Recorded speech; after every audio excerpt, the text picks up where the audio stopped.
ক্যালিফোর্নিয়ার দাবানল, প্রকৃতির প্রলয়। ক্যালিফোর্নিয়া একটি প্রাকৃতিক সৌন্দর্যের ভূমি। পাহাড়, বনভূমি এবং সমুদ্র সৈকত মিলিয়ে এই রাজ্যটি যেন প্রকৃতির এক অপার দান। তবে এই সৌন্দর্যের আরেকটি দিক রয়েছে যা প্রায়ই ভয়াবহ বিপর্যয় ডেকে আনে। সেটি হচ্ছে ভয়ঙ্কর দাবানল।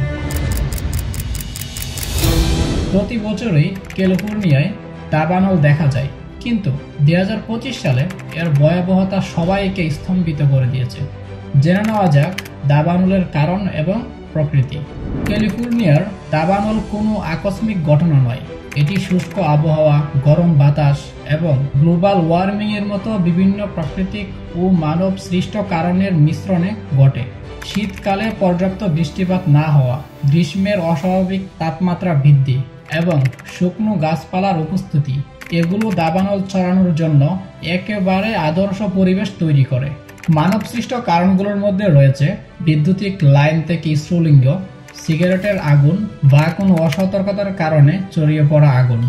উপরন্তু জলবায়ু পরিবর্তনের প্রভাবে দাবানলের তীব্রতা প্রতি বছরই বেড়ে চলেছে। 2025 সালের দাবানলের ভয়াবহতা সম্পর্কে জেনে নেওয়া যাক।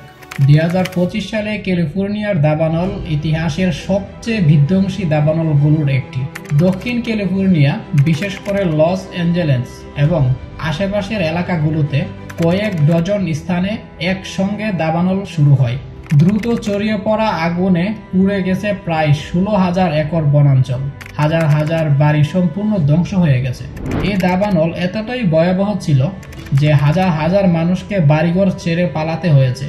ফায়ার ব্রিগেড এবং উদ্ধার কর্মীরা প্রাণপণ চেষ্টা করেও আগুন নিয়ন্ত্রণে আনতে হিমশিম খাচ্ছে। এই ভয়ঙ্কর দাবানলে এখন পর্যন্ত প্রাণহানি এবং আর্থিক ক্ষতি। এই দাবানল শুধু বনাঞ্চল বা বাড়িঘর ধ্বংস করেনি, এটি অনেক মানুষের জীবনকেও একেবারে তছনছ করে দিয়েছে। অন্তত 10 জনের প্রাণহানি ঘটেছে এবং অসংখ্য মানুষ আহত হয়েছে। এছাড়া আনুমানিক 50 বিলিয়ন মার্কিন ডলারের আর্থিক ক্ষতি হয়েছে।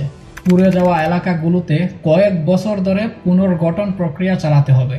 বন্য প্রাণীরাও এই দাবানলের ভয়াবহতা থেকে রেহাই পায়নি। শত শত পশু পাখি তাদের বাসস্থান হারিয়েছে এবং কিছু প্রজাতি বিলুপ্তির ঝুঁকির মুখে পড়েছে। দাবানলের আরও একটি ভয়ঙ্কর দিক হলো বায়ু দূষণ। এই দাবানল থেকে সৃষ্টি হওয়া ধোঁয়া শুধুমাত্র ক্যালিফোর্নিয়ার বায়ুকে বিষাক্ত করে তুলেনি, বরং এটি পার্শ্ববর্তী রাজ্যগুলোতেও ছড়িয়ে পড়েছে। ধোঁয়ার কারণে মানুষের শ্বাসকষ্ট, হাঁপানি এবং হৃদরোগের ঝুঁকি বেড়ে গেছে। আমরা এই ভয়ঙ্কর দাবানল থেকে কি শিখতে পারি? ক্যালিফোর্নিয়ার দাবানল আমাদের জন্য একটি বড় শিক্ষা। আমরা যদি এখনো প্রকৃতির প্রতি দায়িত্বশীল না হই, তবে এর চেয়েও বড় বিপর্যয় আমাদের জন্য অপেক্ষা করছে।